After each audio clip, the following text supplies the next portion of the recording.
नमस्कार मैत्रिणींनो, तुम्ही ही चणा डाळीची भाजी कधी ट्राय केली का? नसेल केली तर नक्की ट्राय करा। चणा डाळीची भाजी पौष्टिक व झटपट होणारी आहे। तशीच ती भाताबरोबर, चपाती, भाकरीबरोबर मस्त लागते। चला तर सुरुवात करूयात। आता या इथे मी शेंगदाणे, तीळ, लसूण, हिरवी मिरची, कोथिंबीर आणि 1 वाटी चणा डाळ घेतलेली आहे। आता आपण हिरवी मिरची, लसूण, शेंगदाणे, तीळ यामध्ये चवीनुसार मीठ घालून याचं वाटण तयार करून घेणार आहोत। या इथे आपलं वाटण तयार आहे। आता एका कढईमध्ये 3-4 चमचे तेल घालून गरम झाले की मोहरी तडतडून घ्यायची, जिरे घालायचे, त्यानंतर थोडीशी हळद तळून घ्यायची।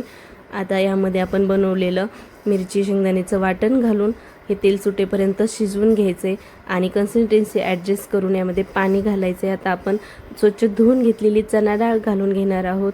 त्यानंतर एक उकळी काढून घ्यायची, कोथिंबीर घालायची आणि मीडियम आचेवर डाळ बोटचेपी होईपर्यंत शिजवायची। खूप जास्त गाळ करायची नाही आणि तयार आहे ती रसरशीत अशी आपली चणा डाळीची चविष्ट व झटपट होणारी भाजी। तर तुम्हाला रेसिपी कशी वाटली ते कळवा। रेसिपी आवडल्यास व्हिडिओला लाईक करा आणि चॅनलला सबस्क्राईब करायला विसरू नका। भेटूयात परत अशाच नवीन इंटरेस्टिंग रेसिपी सोबत। तोपर्यंत धन्यवाद।